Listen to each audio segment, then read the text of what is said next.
How is that, Mr. Mwonzora? That is unfair. What do you think of that? It's okay. Right, ladies and gentlemen, we don't have a long time to go, but we have got a guest today. As I told you that Mr. Douglas Mwonzora will be talking. I'll be talking to the leader of the MDC, Mr. Douglas Mwonzora. My name is Marshal Commander Felix Wanda, but to me, I think it's very fair to be very honest to each other. When I bring a guest, like what I always do, I expect everyone to be protected, regardless. I bring political parties. When I did an advert about our interview today, I saw a lot of people talking what they wanted to talk, but you are free to say what you want to say. But what I want to say is we are not going to allow anyone to abuse our guest in the studio. We don't believe in that. My name is the Marshal Commander Philip Swanda. Ngicela ushare ivideo le ndokubona ukuthi mushare video yithi utawula nemthungameli we-MTC Mr. Douglas Mwonzora. We are live together. As I told you that, I mean, whoever comes for an interview, we bring him here. So let's just try and share this so that a lot of people can join us.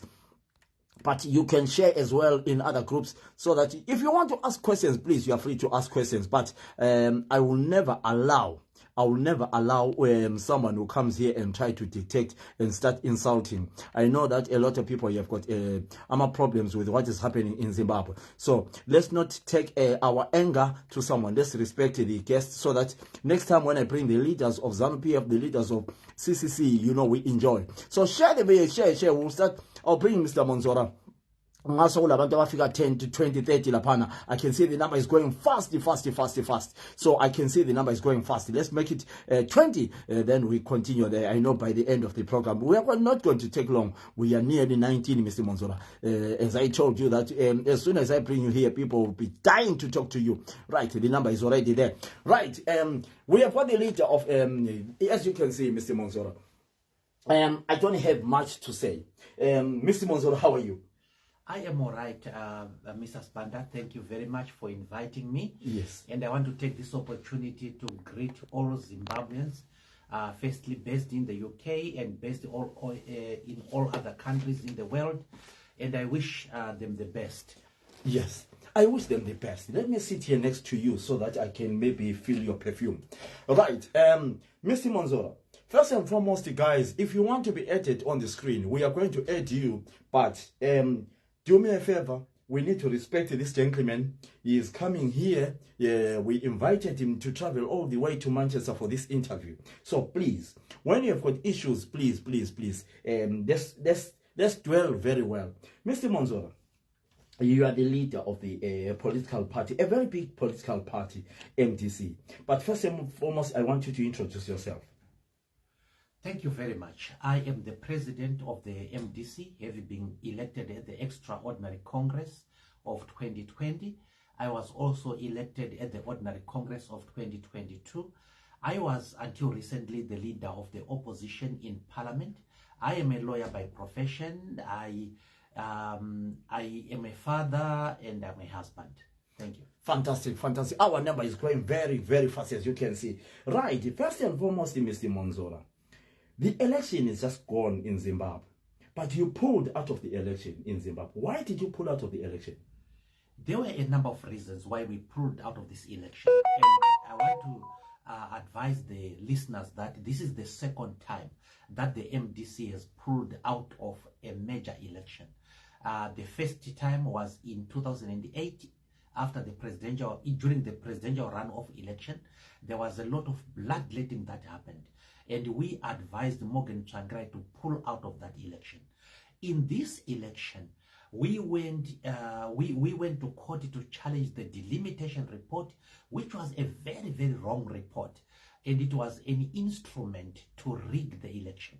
That's number one. Number two, the Zimbabwe Election Commission, in retaliation to our taking them to court, disqualified 87 out of 210 of my parliamentary candidates.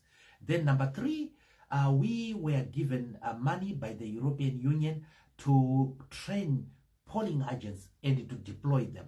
This money was given to 3 political parties, ZANU-PF, MDC, and the Triple C. it was 1 million each, roughly. And this is not the first time that we were getting money like that. In 2018, we got it. ZANU-PF accepted it.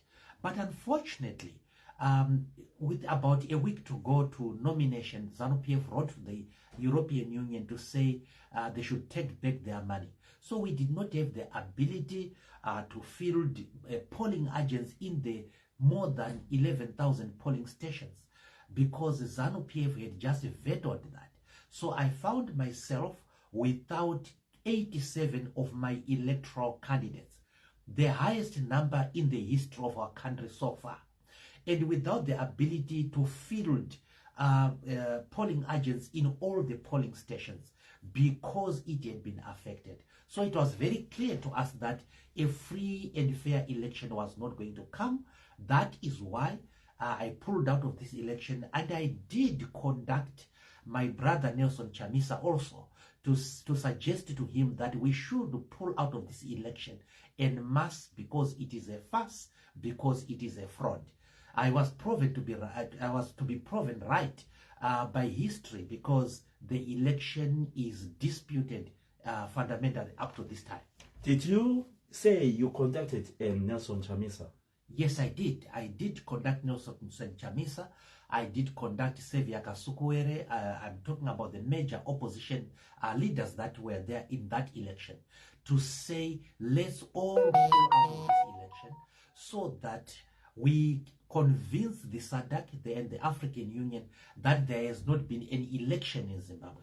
The danger I saw of going into the election and complaining after the election is that you convert the argument from a qualitative argument about the environment of the election to a quantitative one, where you are now dealing with figures which they would have given you. But unfortunately, I didn't succeed with my brothers within the opposition. So when you contacted, I mean, I get interested when you say you contacted Nelson Chamisa. What was his response to you? Well, his response was that he was confident of winning the election, and that he thought that I was motivated by my fear that I was going to lose the election. And he thought at that time that they were probably going to win this election. But I told him that I knew that from the delimitation report, it was clearly an instrument to steal elections. And there has been discrimination by the Zimbabwe Election Commission against other political parties. But there also had been failure to give us the voters' roll. And his party, the Triple C, had gone to court to demand the voters' roll. And they were not given the voters' roll. The voters' roll was given to all the parties about 5-6 days before the election. And it was not in the correct format. It was a PDF. It was not in electronic and analyzable form. So with all that, we knew that, and I also knew that they had not the ability to field the polling agents. With that, we knew that the elections could be stolen. And I didn't want us to participate in an election that would be stolen. So, when you mentioned the election was going to be stolen just before the election, and then there are people who are calling you a ZANU-PF project, where are they getting this from? Well, they don't believe that I'm a ZANU-PF project. It's just a name and condemn tactic that is used within the opposition. Remember when Professor Wilshman Ngube split from Morgan Tsvangirai, he was called a CIO. And Tendai BT in 2014 split with Tsvangirai, and he was called a sellout. He was called ZANU-PF. But if you look at the history, at my history, I am the longest serving member of the opposition. I was detained in Wawa prison. I was detained during the constitution making process for having crafted a clause that disqualified Mugabe. I did 27 days in Mutare prison. And in this election, I am the only leader whose MPs were disqualified, 87 of them. What was the point of being disqualified? They said that we had delayed in paying the nomination fees, but the payment of the nomination fees was extended by 24 hours. And we went to pay, and they said that extension did not extend to the MDC. I am the only leader of the opposition who was denied by the Constitutional Court his right to fight delimitation. I was fighting delimitation. I was fighting against the abuse of the electoral law by this government. They changed the electoral law right during elections. And I pointed out, if I was ZANU-PF, I wouldn't have pulled out of that election. I would have been favored with my 87 candidates. I would have been favored by the courts. But I am glad that history is now proving me right. I said this about 2 years ago, that some Zimbabweans are giving me these accusations. History will show that I was a person who was well-meaning. Zimbabwe, your country is suffering, and we have to have the support of the international community. And the international community, especially the Western world, have said they can only help Zimbabwe if we have a free, fair, and credible election. And this government is not interested in that. Why? Because they benefit from the sanctions. They benefit from isolation. And how do they do that? Because they are able to loot the minerals under the guise of busting sanctions. So they are benefiting. They are making billions of dollars from our mineral wealth. We must be integrated into the international community of nations. I know there are Zimbabweans who are living outside the country, who want to live in their country, who know how rich their country is. About 2 weeks ago, ladies and gentlemen, I was in Mberengwa, helping bury one of our leaders' father.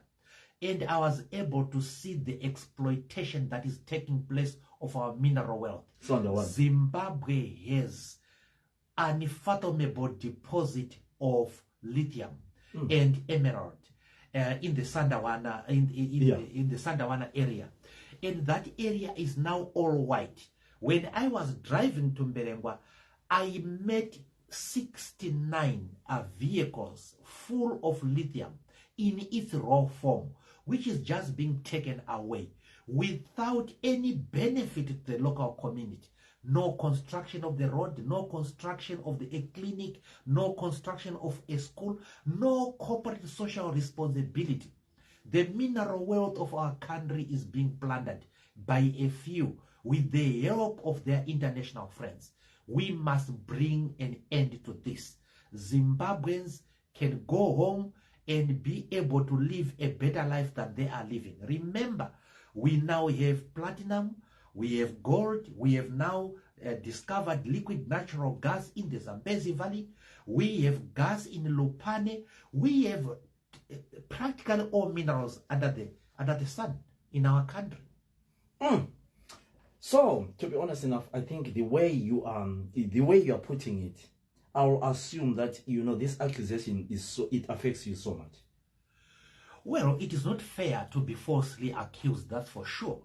But I know that when you see people accusing you falsely, when you see a lot of propaganda that is being directed against you, it sometimes is a flattering experience, because they realize that maybe I know something, maybe I have potential, maybe I have the patriotism that is needed.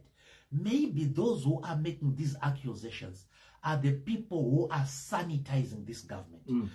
People who have sanitized this election. I said, let's pull out so that we don't sanitize it.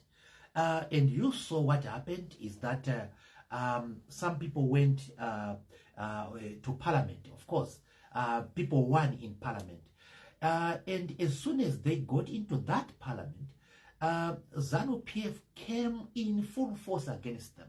And they said, you have not attended Mnangagwa's speech. they gave them sanctions immediately. They are not going to have a salary. They are going to have the government grant taken away from them. They are going to have certain deductions against their allowances. In short, when I calculated it, Triple C MPs are not going to have salaries for about 3 months, being punished by this government. It has not happened in other parliaments. So when we say don't go there, we were not being spiteful. We knew. I was wiser because I did the constitution of this country. Maybe people have forgotten. I did the constitution of this country. I know what should be contained in the delimitation. I also know that when the president proclaims an election date, then the electoral law does not change. It remains as it is. But it was changed with the 15 days to go to the election. They changed the electoral law to suit ZANU-PF. And now we are seeing the effects of the monopoly that ZANU-PF has on the electoral system in our country. Ladies and gentlemen, we are talking to the leader of the MDC, Mr. Douglas Mwonzora. A senior, as you heard, is actually saying, Ndiye Asara, the senior, out of all these other younger ones. We are Kuluma Yedo. You know, I think sometimes we need to do our research before we accuse someone. But it's your freedom of expression. But he's saying it. Wa kuluma lo leader we CCC what hayi singahambi kuma election. He says I told him not to go for election. Do you think the election was rigged? Well, first of all, Malome, the issue is the run up to the election, because an election is the process. Yes, an election is a cycle. It is different from polling, which is the actual. Yes.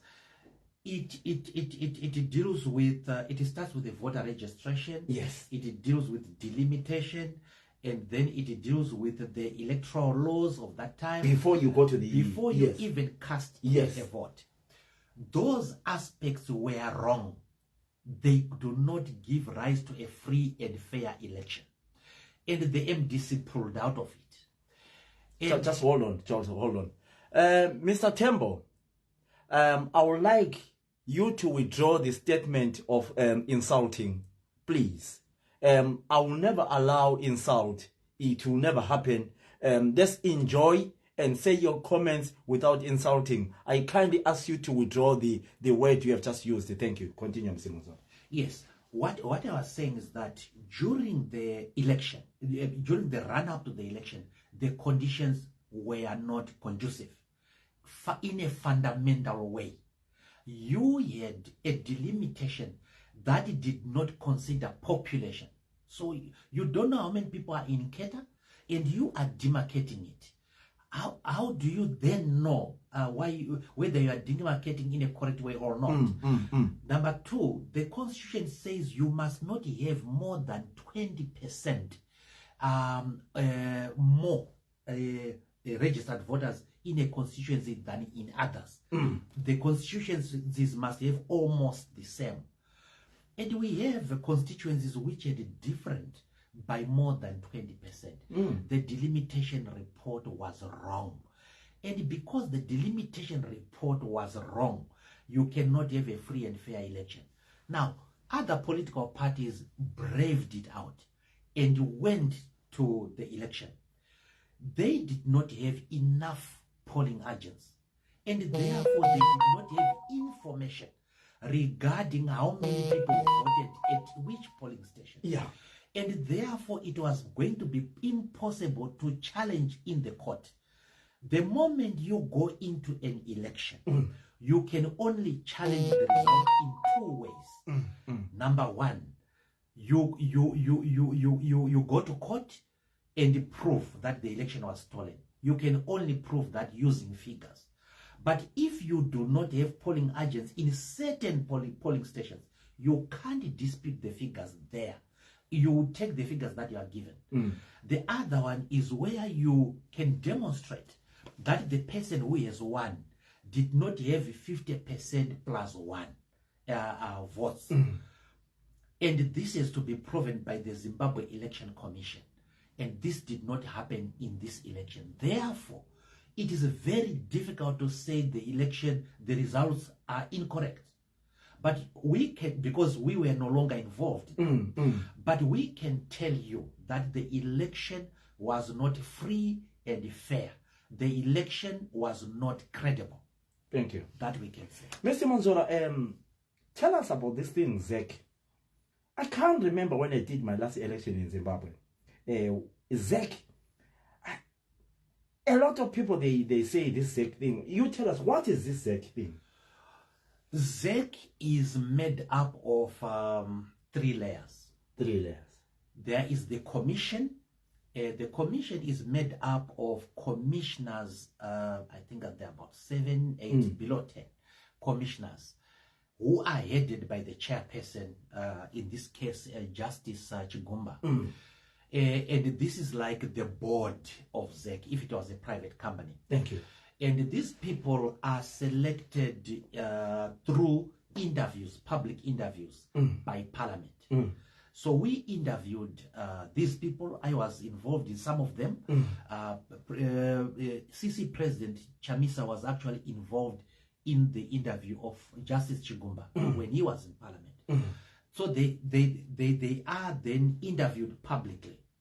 Some of them do well, some of them don't do well. But we look at the merit there. And let's say they want 8 commissioners. We interview, let's say, 15 and shortlist 15. And send them the names to the president. He can pick any one of the 15 to make them 8. Fantastic. So in some cases, we had somebody who was number 1 and somebody who was number 15. Yes. And somebody who was number 15 was picked, and somebody who was number 1 was not picked.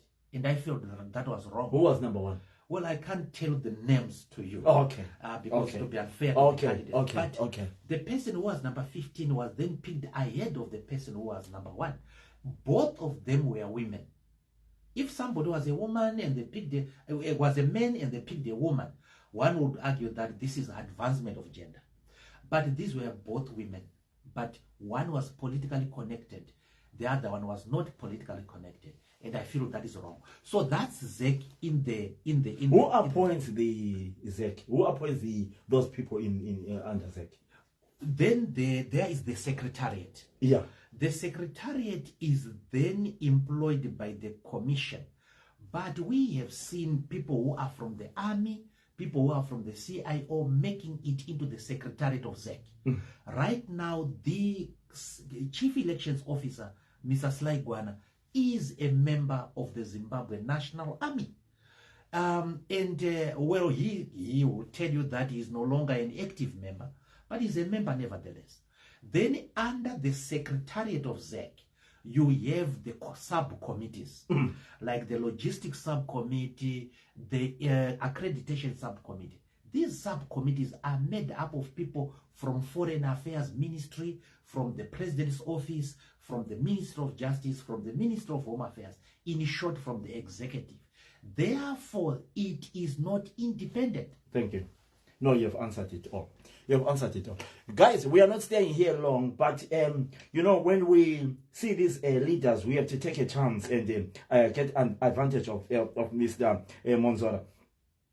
My other question, this one is just a straight question to you. Your relationship with a young man, I know when you had your firm in Masingo, this young man was in Masingo growing up, and I know when I speak to him, he regards you as a brother. Nelson Chamisa. What is your relationship with Nelson Chamisa? Well, I do not have a personal problem with him. We had fundamental political differences that emanated from the issue of succession. And Zimbabweans have to know that Nelson and myself contested for the key position of Secretary General of the MDC. And that contest was in 2014. I won it. And some people think that there was a rivalry there, but that was the Ndebeles use a term "uncintisana." Uncintisana. Yes, Yes. It was contesting one another. Yes. It was not a fight. Yes. And I won that. And then you won by how much? I won by 859 votes. That was the margin. It was a decisive victory that I scored. And then but he was young by the time. Yes, he was young. He's still younger than me. Okay. Remember. Okay. And then after that, he was appointed to be vice president of the MDC. Okay. By President Tsvangirai. Yes. And when Morgan Tsvangirai died, we all know that there was violence directed against Kupe, against myself during the funeral. That did spoil the relationship. That did spoil the relationship because there is no need to attempt murder of other people or to. But do you think that attempt, it was him or it was his people who supported? It was him? Certainly by people who were saying they were doing it in his name, and the rest of how it happened, we all know it. But look, this was a disagreement that we had, and we made up with him. I went to him and I said to him that at that time that I was 49. And I said, Nelson, I am 49. In 10 years' time, I'll be 59. And I can still be president of the Republic of Zimbabwe. So both of us can be presidents. You can start now because already you are now the acting president. No, you didn't say that. I did say that. To him? I said that to him. You had an agreement? Yes, we had. We had an agreement that he will, because now it was awkward to take him out. No. Say that again. You went to him, you said you are 49. In 10 years' time, you'll be 59. Let me repeat what I said verbatim. Nelson, I don't like the way you have taken over the presidents of the MDC, but we are faced with an election, and you are now the acting president. Right now, if you win the election, you will be president for 10 years. 5 years. 2 terms. Yes. And right now, I, as Douglas Mwonzora, I am 49. In 10 years' time, I'll be 59. And 59 will be 6 years younger than Tsvangirai when he died. I could still be president.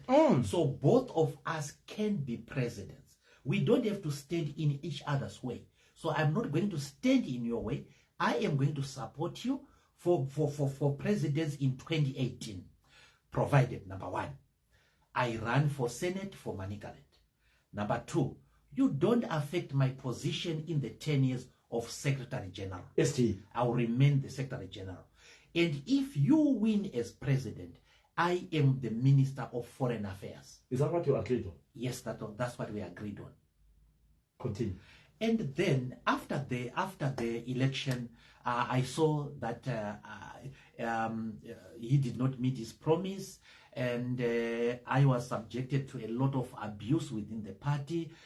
There were attempts. Did you agree on that? Did you agree? We agreed that he's going to take his first term, the first two terms. Yes, we agreed that he was going to run for president. He was going to do his 2 terms without me disturbing him, and that I will take my chance after the 10 years. So both of us could be presidents of the Republic. But if we fought one another, there were dangers, 2 dangers. One possibility was that both of us would never be presidents, or only one of us will become president. And that was not sensible for us to do that. So we did agree on that.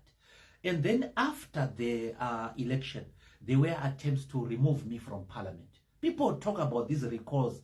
These were retaliations after people tried to recall me and they failed. And suddenly, because of the Supreme Court case, the power was with Kupe, who was now the acting president. And I was Secretary General who was doing the letters. So when they tried to recall Mudzuri, myself, and Komichi, we reacted by recalling Tabita Kumalo, Wende, Tseami and Chibaya. And Lillian Timvias. It was a political fight which had been caused by the aggression that had been put towards us. Anger. We were both angry at that point in time. That doesn't make it right. I'm mentioning it for Zimbabweans to understand that when we did what we did, it was not out of cruelty. It was a political disagreement. The other source of disagreement was G40. And I said to Nelson, it was not right that we should work with the G40, we should work with Jonathan Moyo, I think the other is Wopo Chingono and company, because these people were not genuinely opposition. They were ZANU-PF out of power. And I said to Nelson, and this you can quote me, and I said to him, relating with G40 is a kiss of death. And then he did not agree with me, and I said, one day they will strike back at you. And I have been proven right. They are spiting him. They were spiting him in this election.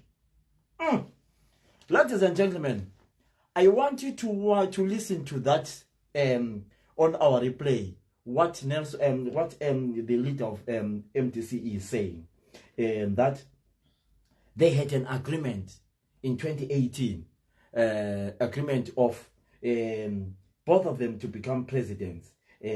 Starts with Nelson Chamisa, and you know, it's so interesting. It's my first time to hear that, and I think a lot of people, they will love to hear that. And I think for those people who misunderstood you, they will now start to understand you. In fact, what then happened is, I then said I wanted to go and campaign for you in Manicaland, which is my home province. For him? Yes. And if you go to the figures of 2018, Manicaland was the only rural province where Nelson Chamisa beat Mnangagwa even by ZEC numbers. We were in Manicaland won 296,000 to 296,000 for Nelson and 292,000 for Mnangagwa. And so I delivered my promise. I delivered my promise of the vote to the collective, to the leader of the party. And of course, when it came to the challenging of the elections in the court, I was against him going to the Constitutional Court because I knew that we had 2,000 polling stations where we did not have the figures. And we were then going not to succeed. What I was advocating for in 2018 is a political settlement, not a legal one, because a legal one was unwinnable. And the Zimbabweans may want to know how I came to that conclusion. 2 years before, I had been contracted by the Zimbabwe Lawyers for Human Rights to write a book about how to litigate in the Constitutional Court. And I wrote that book. In that book, I devote 2 chapters in how to argue presidential elections. And I say in that book that you can only argue presidential elections if you have primary data. You can't argue it using theory. You actually argue it using the primary data, which is the information that is in the ballot boxes. So this information will be the ballot papers and what you guys call the V11 forms. Without that data, you cannot challenge a presidential election. Mr. Mwonzora, some of the things you are bringing here, if they are true, Zimbabweans have got to think twice about what they are saying about you.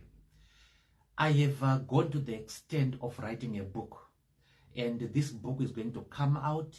I think I hope by next year, maybe mid next year, if the publishers are fast enough. I have done a book because I think Zimbabweans have been totally unfair. Well, I don't blame them because they were reacting to information they received. So I have decided to tell my own story.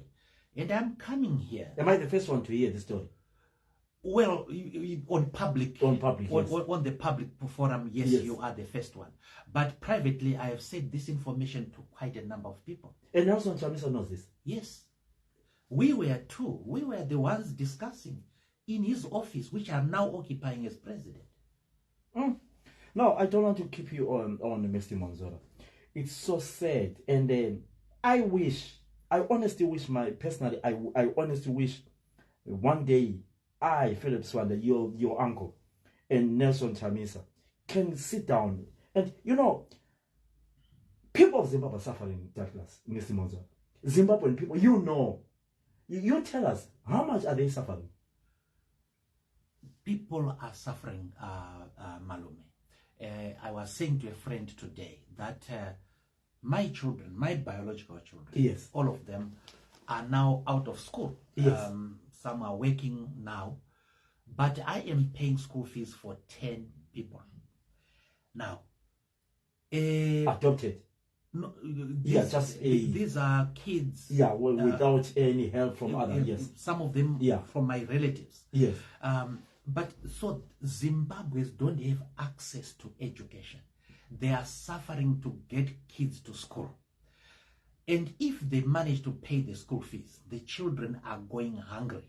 If you go to Matabeleland South, and I can speak authoritatively about Matabeleland South, because I have biological relatives Yes, there. I know that. So I have visited areas in Matobo, in Kezi, and people can check this.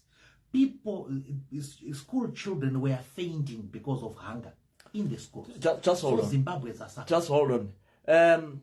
We are not going to allow the language. We are not going to allow. If you keep on talking like that, I'll block you and you won't be able to follow us again. Continue, Mr. Mwonzora. Yes. So Zimbabweans are suffering. Zimbabweans don't have access to medication, to medical care.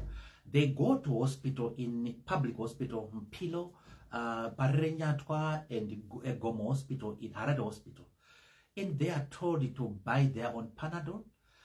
They are told to buy everything that you use in the hospital. They are all told to buy. I had a relative who had a problem, who needed operation. Even that thread that is used, I think it looks like twine.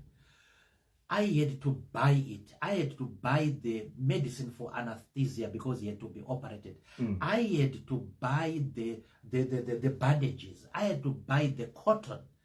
Now, he was lucky because I could afford. But many Zimbabweans are failing to afford, and people are dying where it is avoidable. And we have our women. There is no free maternity care. They are being asked in the rural areas to bring their own bucket, their own spirit, their own razor blades, things that their own candles even. Now Zimbabweans are suffering. They are in a sorry state. And Malume, I have to react to this. Right. There's a gentleman who is calling me a puppet, and I don't think it is fair. Zimbabweans are suffering, and that is a fact. If you think by saying that I'm a puppet, let me be a puppet threefold. But Zimbabweans are suffering. There is no employment. Even those people who are at work, the wages are appalling. Zimbabweans, those who are employed, are not getting their wages on time. And our pensioners are receiving, on average, if we convert it, they are receiving $7 United States dollars as pension a month. And they cannot make ends meet. I was listening to the British, one of the British parties, which was having a conference, talking about social protection, talking about a new deal for the workers. There is no deal for the Zimbabwean workers. Their mineral wealth is being plundered and so on. And their politics is poisoned. Thank you. Mr. Mwonzora, I don't want to hold you too much, but let's just finish this, and then you tell us about your journey to the UK. You have got a very good young friend of yours. I think he's your student, Mr. Jobs Kala. Job Scholar has been in prison for over 400 and something days. Is it so? And if I'm not wrong, how do you feel to see your profession is a lawyer, whether he came under your classes, or how have you managed to see him?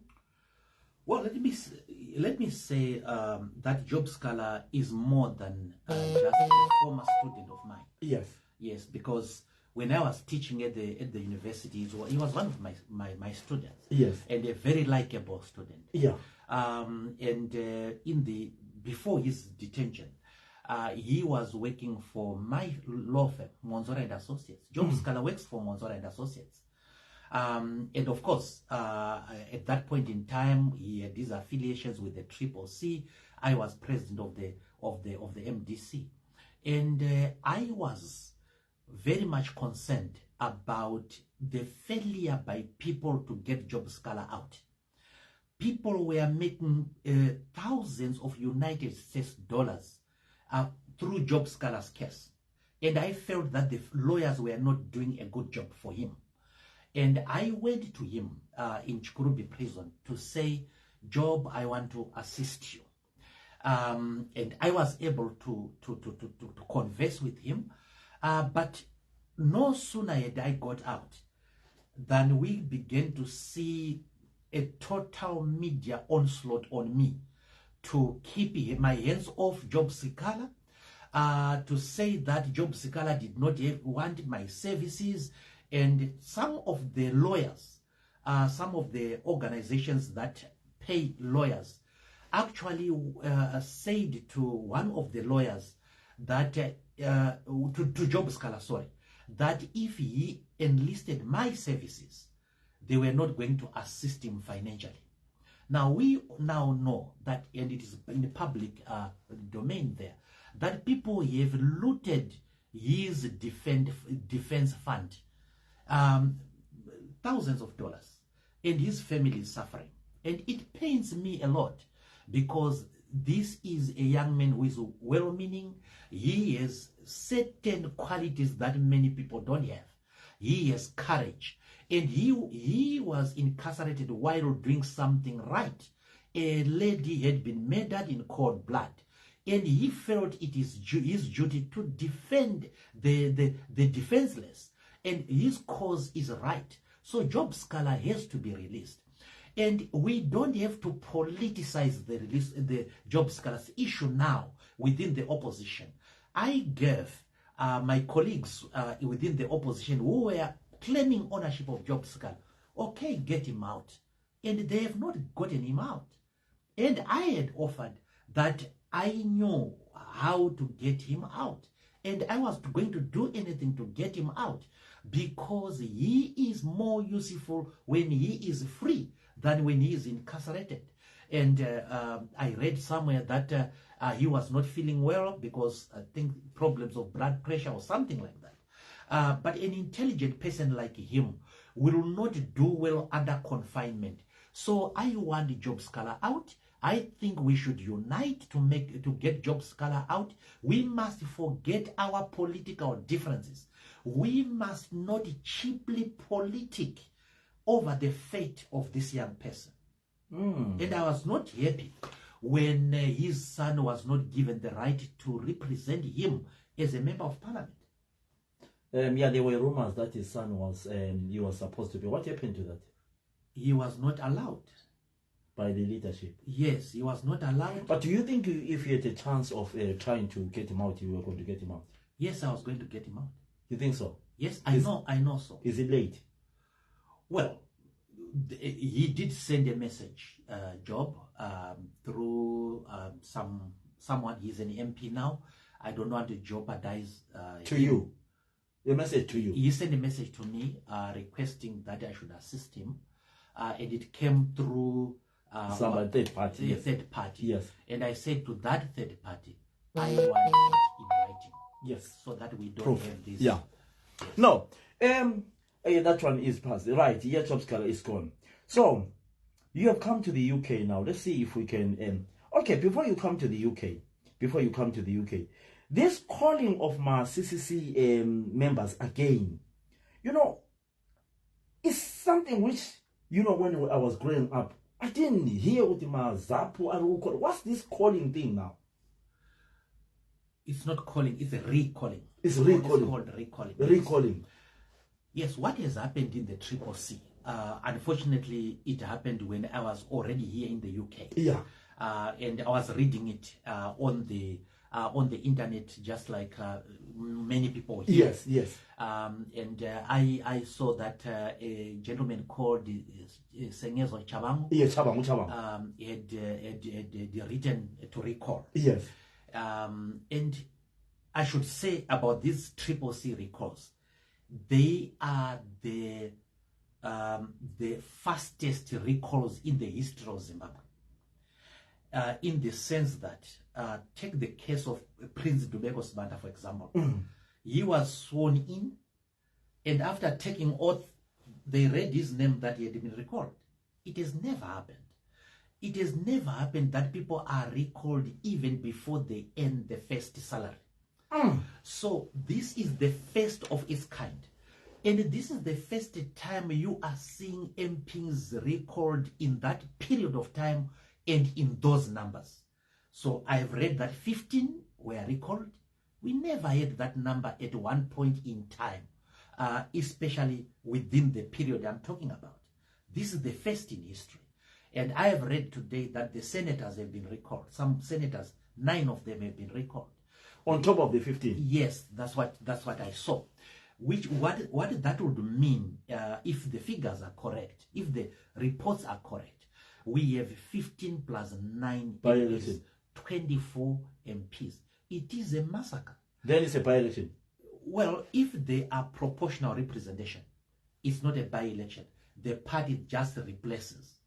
So if Mr. Chabangu has the power to recall, he has the power to replace, or whatever group he is working with, he has the power to replace. So if it is a senator, what they just do is we have removed Senator Ngube and we are replacing with Senator Sibanda. That's how it works in Parliament.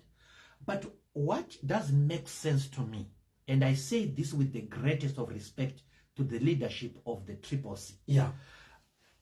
Why did they not protect their MPs? What do you mean by protect? Protect your MPs when you are president of a party which has members of parliament. You must submit. It's not the law, but it's the practice. You must submit your constitution to the speaker. You must advise the speaker in writing on who can recall. Who of your officials can write letters of recall? I did that when I became president, to make sure that you don't have a member of the party who comes and says, I've mandate and I've withdrawn. Because the way it works is, the person who comes with the letter first, in the case where there is no constitution submitted or other instructions submitted, I get your point now. The person who comes first is the person who can recall, because the speaker has no discretion. And recall, people mistake it on when recall happens. Recall happens, malume, the moment the letter you have written reaches Parliament and is stamped. That's a recall has happened. What you see the speaker doing is announcement. So already these people had been recalled already before the announcement was made. So I don't understand, and I know that these matters always go to court, and I'm going to be very interested in that. I don't understand why no protection was done for the MPs. You must be able to protect them because they are vulnerable. But also, we don't know what official title Mr. Chabangu has. And he has given himself a title, isn't it? He has called himself, I think, the Interim Secretary General. Now, I've seen debate on social media that is not. But I have not seen debate on social media on who is. So when you have that ambiguity, it is very, very difficult. I saw a letter which was flouted on the social media purporting to come from Advocate Chamisa. Unfortunately, the copy on the social media is not stamped by the speaker. You know, so you can't prove that the letter was written and was written on the date that it is supposed to have been written. But these MPs, what I can tell you is regrettable. They are vulnerable. They were very, very vulnerable, and they were left to be vulnerable. And I've also seen some. I think Ruhanya wrote that these recalls were done with my assistance. That is again a very stupid thing to say, because I was here in the UK. I am here in the UK. Well, you are being accused of that. Yes, I'm being accused of having of assisting Chabango and company. What is Chabango in short? Well, Chabango is a former trade unionist. He was a secretary general of a trade union. Is he? Yes, he was. He was with the likes of Gibson's man. Yes, he was.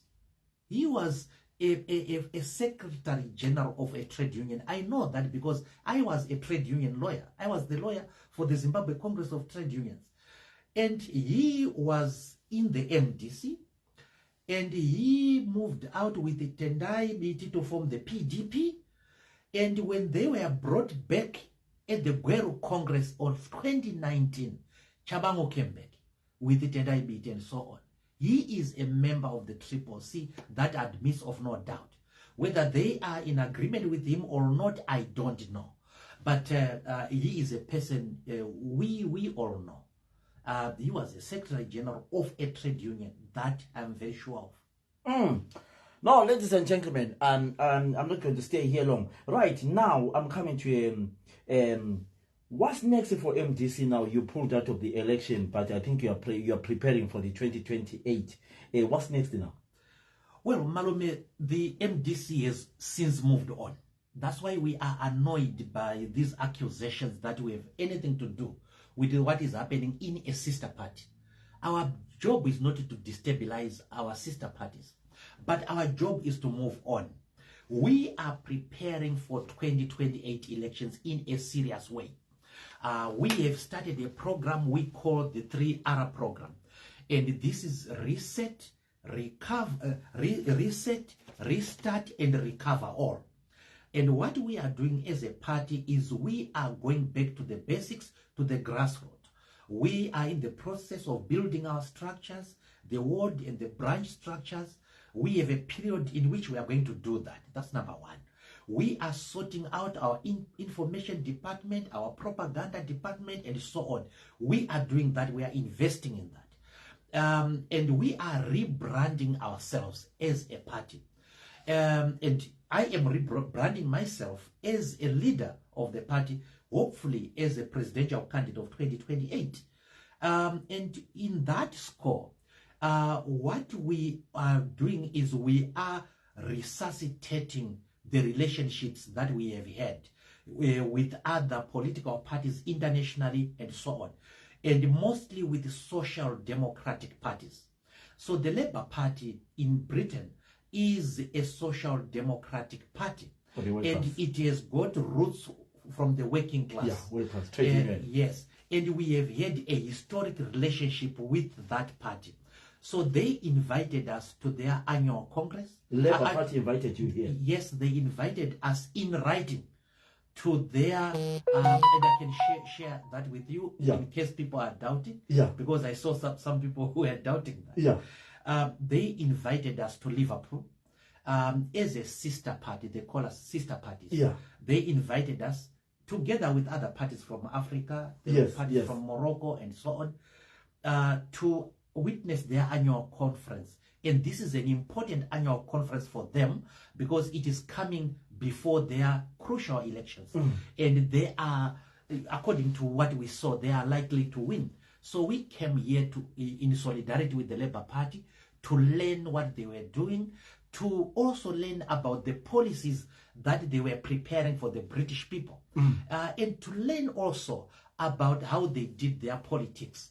And what was very appealing to me yesterday was when we were listening to the speech of the leader, Keir Starmer, there was no single yet language there.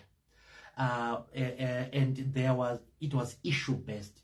It was one of the most wonderful speeches I have I have had, and I hope one day I can make. So this is an exchange program. Fantastic. And we have come here to see how others have done it. We are going to be going to other conferences of social democratic parties, as we have always done. And during the time our Secretary General Under Changirai, he used always to send me to these conferences. In 2013, for example, I attended the conference of the SPD, Social Democratic Party of Germany, in Leipzig, in Germany. And I saw unbelievable things. The German Chancellor, who belongs to another party, her name was Angela Merkel at that time. Yes, it's still long there. She came to the conference of another party. Another party. And she came there as a guest, and everything was okay. It was fascinating. No hate. No hate at all. And this is a lesson to Zimbabwe. We need to build this nation, and we need to build it together. We need to make sure that Zimbabweans are enfranchised. Zimbabweans who want to vote are able to vote. Now, Mutuli Nzobe was saying the other time, praising you guys in the diaspora because of the remittances you are making back home. And we are quite happy with that. But these are responsibilities. You can responsibilities that you have towards families, towards the country. Yes. But you cannot have responsibilities without rights. That's true. So you must have the right to determine also who governs your country. Do you want it to be Chamisa, Mnangagwa, or Mwonzora? You must have a say. That's why we are fighting for the diaspora vote. Thank you so much. My last question, then you tell us about the list you have there. A lot of people are talking about GNU. I have never been in support of a GNU, but you know, it's how I see it. But you came under the with your leader Morgan Tsvangirai, you did GNU. Temporarily, it went very well, and I've heard you talking about working with others to there's GNU and there's what they call the National Transitional Authority. Yes. What's the difference between them? Yes. First of all, I'm sorry to the Zimbabweans that I bear bad news for them. Yeah. Number one, there's not going to be a re-election in Zimbabwe. Those people who are talking of a re-election are just managing their supporters. There's not going to be a re-election in Zimbabwe. Why? Because a re-election happens only in two circumstances. First, if one candidate does not score 50% plus one. Secondly, if the losing candidate takes the matter to court and wins, in which case the court orders a rerun. That's the only time it can happen. What Mnangagwa has gone on to do is to announce his cabinet. He has finished. He has appointed some of his sons into key positions. He has given his statement. So he has moved on. He has moved on. He has appointed a government. He now has a government. So you cannot have a GNU in those circumstances. If I take you to 2008, the African Union Morgan Tsvangirai withdrew from that election, forcing the African Union and SADC to say there has not been an election. Therefore, Mugabe accommodated others, have this discourse. Mugabe had not yet appointed ministers. And we went and we negotiated. That's when we managed to have key people into to being ministers. Chamisa was one of them, BT, Walshman, and so on. I didn't make it into the cabinet, but I made it as chairperson of COPAC. Once a president has put his government, this talk of the government of national unity is not going to work. That's number one. Number two, I'm also sorry to advise Zimbabweans because I owe you the duty of truth. I don't want to tell you what you want to hear. I am a lawyer, I'm a constitution maker, and I want to tell you the truth. And I know it is painful.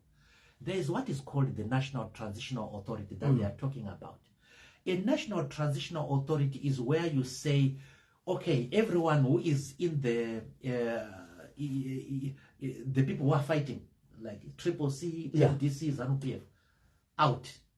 Let's have a bishop from the church or a businessman, Masiwa, or any prominent person to head the government and with his committee.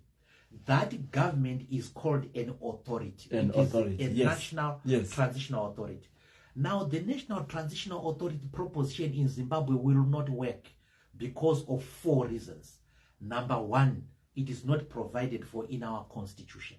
Number 2, it presupposes that the sitting president right now agrees to resign. And the sitting government agrees to resign. In other words, in the Zimbabwean context, it presupposes that ZANU-PF suddenly stands up and says, we admit we are wrong and we want to make room for a transitional authority. Looking at realism, I don't see them doing that. Number 3, the problem with the National Transitional Authority is that you are putting the fate of the country in the hands of unelected people. It may be a nice bishop, it may be a nice businessman, it may be a nice person, even you, Malume. I would love you to be that. But the fact of the matter is that you are not elected. Therefore, it's not democratic. It's not going to work. The only thing that will work in our country is that we must close ranks as the opposition. We must close ranks and push for electoral reforms in our country, and push for economic reforms, political reforms in our country. And this we can do by making sure that we force this government into dialogue. And dialogue is possible because we can go to the international... Or the dialogue, not the GNU. No, not the GNU. The dialogue is a combination of? The dialogue is discussion, is talking. Okay. It's negotiation. To say ZANU-PF is there, FCCC there, MDC there, other political parties there. We want to make this country right. And let's agree. And then you put issues on the table and you agree on them. That process is what we call dialogue. Now, that process can produce a GNU. It can produce another instrument of working together and so on. So, when a GNU, it's a byproduct of a process. This is a process that we must get into, the process of dialogue. I talked about dialogue 3 years ago. And the Zimbabweans accused me of many things. Now, had we had dialogue in this country, we would not have problems with the delimitation. We would not have had problems with the voters' roll not being given to the CCC, for example. We would not have had problems now about these recalls that you are seeing. We would not have had problems of people like Job Scala in prison, because you would have sorted that on the negotiating table. You go with your issues like we did when I was heading COPAC. We negotiated about certain things, and guess what? We actually won. So dialogue has worked before. It can work now. Remember, it has worked on 3 occasions in Zimbabwe. During the War of Liberation, they came to Longest House and talked it over, and it brought independence. And during the massacres in Matabeleland, they ended up sitting down, concluding a unity accord, which stopped the bloodletting in Matabeleland. Yes. It worked. Then after 2008, 300 of our youngsters were murdered in cold blood. Tondara Indira, Beta Chokururama, Godfrey Kauzani, etc. And the African Union and SADC said, go and talk. We had a dialogue and we concluded the global political agreement, which brought in the government of national unity. It has worked before. What other people are saying have never worked before. This issue of the National Transitional Authority has never worked before. SADC has never ordered a rerun in any election. In 2008, which was a blatant election by any standards. SADC did not nullify Mugabe's election. They let it stand. They never interfere. And by the way, SADC sides with the liberation movements, yes, never with the opposition. And many people, and I need to explain this for the purposes of our viewership. People mistook the Observer Mission report, which was read by Dr. Douglas Mwonzora, Zambia, as the report of SADC. No, it was the report of the SADC Observer Mission, a subcommittee of SADC. And they will then present that to the Troika, which is a group of heads of state. And again, still, that's not SADC. That's a subcommittee of SADC. They are going then to present it to the SADC, the SADC heads of state. And the SADC heads of state, guess when they are sitting? Somewhere in August next year. Now, on the day that they are going to sit, that period that they are going to sit, SADC leadership is going to exchange hands. And guess who the new SADC chairman is going to be on that day? It's going to be Emmerson Mnangagwa. So when these people talk about SADC is going to do this, SADC is going to do, it's a lie to the people of Zimbabwe. Do you think President Mnangagwa heading SADC is going to nullify his own election? I don't think it's going to happen. It's interesting what you've just said. So the relationship between Zimbabwe and Zambia now, after some, accusations by some members of the ruling party, do you see anything changing? No, I don't think so. I think the Zambian president, Hichilema Hakainde, has handled that issue very well. I think he has acted like a true diplomat. He has managed it. And I don't think that the relationship between Zambia and Zimbabwe as nations must be affected. And I don't think ZANU-PF was correct in trying to character assassinate Dr. Douglas Mwonzora in order in trying to trash the report. It was very wrong there, because these observers did not come on their own accord. They were invited by Zimbabwe. And they were invited not as sycophants. They were invited by Zimbabwe so that they make observations. They made their observations. They were correct about delimitation. We had raised it before. They were correct about the voters' roll not being availed to other people. They were correct about no equal access to the state media. For example, the two people who were left in the elections, it was Chamisa and Mnangagwa as the leading candidates, having rallies. Everything that Mnangagwa said was repeated on ZBC.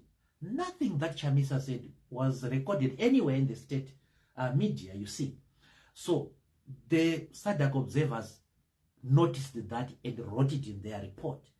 Now, for the country to bash SADC, that was very wrong. That was undiplomatic. Malicious. And it shows that it seemed to suggest that there is something to hide. But I'm sorry to say to the Zimbabwean people who are listening, that this issue about SADC going to change elections and so on and so forth is not correct. No, thank you so much, Mr. Mwonzora. Do you have anything to you on your list today you want to tell us? But I saw you in Liverpool. I went to see you in Liverpool, and you were sitting in the middle of a Labour, and I saw a journalist talking to you. What brings you to the UK towards our final? Well, because the MDC is a sister party of the Labour Party. We share the same background. We were formed out of the trade union movement. We have been sister parties since the formation of the MDC. And the MDC right now is sharing an experience that Labour went through. For some period, Labour was unable to get into government. And people wrote them off. And they reinvented themselves. I'm talking recently under Tony Blair. Yeah. I know they have had other prime ministers like Harold Wilson and so on. But yes. I'm talking about 1997. If I'm just coming this side. Yes. Under Tony Blair, they rebranded themselves as New Labour. It did something about their policies and so on, which appealed to the British people. So this ability to reinvent oneself is what I want to learn as the leader of my party. And I notice also that right now, under Mr. Starmer, the Labour is performing very well. They've had by-elections where they've won quite a lot of by-elections, meaning that they've reinvented themselves. Their messaging is excellent, and I listened to it. And this is what we came to learn. Because as the MDC, let's face it, we are not at our best at this point in time. Yeah. But I have the intention of resuscitating the MDC to make sure that it does not only rise as a mass party, it is a party that is going to govern our country in 2008 and in 2028. And God willing, I am going to be the president of the Republic. How that is possible, you learn from success stories. And the Labour Party invited us to witness their conference. Yes. And it ended today in Liverpool. The journalist just picked me from the crowd to say my appreciation about the speech by Mr. Starmer, and my overall appreciation about the conference. I was very fascinated by that conference. Fantastic, fantastic. Right, lastly, you have been in this game for a long time, and you can tell that, you know, Malume has got a future. Take off Nelson Chamisa, take off all these other people. A youngster who you think, yeah, this young man will have got future coming up in politics in Zimbabwe? Well, it depends on how you define young. Yeah. But the next president of Zimbabwe is definitely myself. Yourself? Yes. In 2028. So are we going to see cha cha ra ra ra ra? When they are counting, you remember the... Yes, sure. I've never been surer in my life, Malume. And people always say, why do you sound so sure? Because I'm sure, because I know it can happen. And I know that the destiny of Zimbabwe is in the hands of the people of Zimbabwe.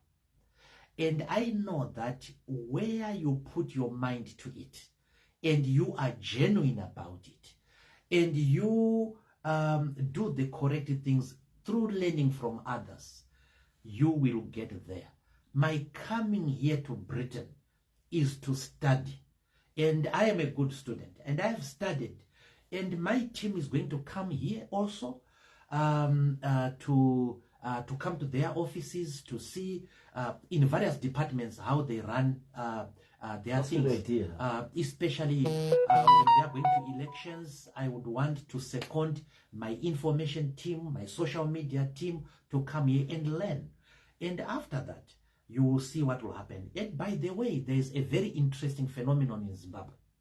It is the number of young people who want to join the MDC. And by young, I'm talking about 22-year-olds, 18-year-olds coming to my inbox. These are people who don't know what protocol is. They don't care you are the president. Mr. Mwonzora, I saw you on TV. I liked your logic, and I want to follow your party. And we are flattered by the number of youngsters who are doing that. And we think we are doing the correct thing. Yes, we did make our mistakes. We do regret the recalls that we made. But I've already explained that it was during a political fight. So Zimbabweans must brace themselves for interesting times. Interesting times are coming. 2028, I'm definitely a candidate. And we have started preparing for 2028. You're keeping the name MDC? Yes, we are keeping the name MDC. 2028, we have started campaigning for 2028, preparing for 2028 right now. Mr. Mwonzora, it has been a pleasure talking to you. Ladies and gentlemen, share that video with your friends. And, you know, it is so nice to see our leaders coming to us, talking to them. We are now, according to the leader of the MDC, preparing for 2028. Let's wait and see. And Mwonzora, tinokutenda izikulu. Siyabonga kakhulu.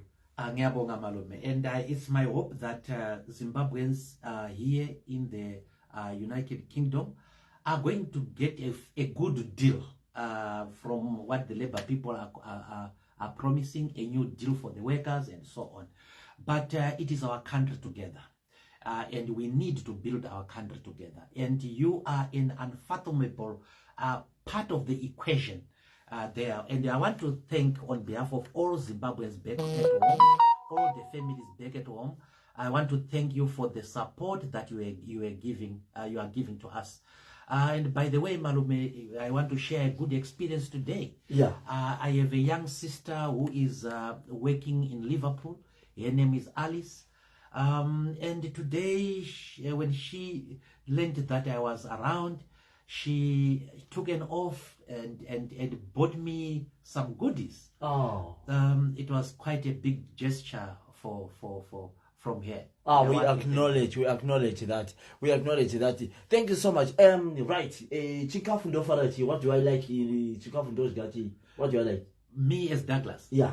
Well, I was spoiled by my grandmother. I eat macimbi. Amacimbi kwanda. Yes. Right. And football? Football is... Home in Europe. Well, I have two teams at home. Yeah. Number 1 and number 2. Yeah. Number 1 is Dynamos, which is my father's team. Number 2 is Highlanders, which is my mother's team. And here in England, I tend to like Liverpool.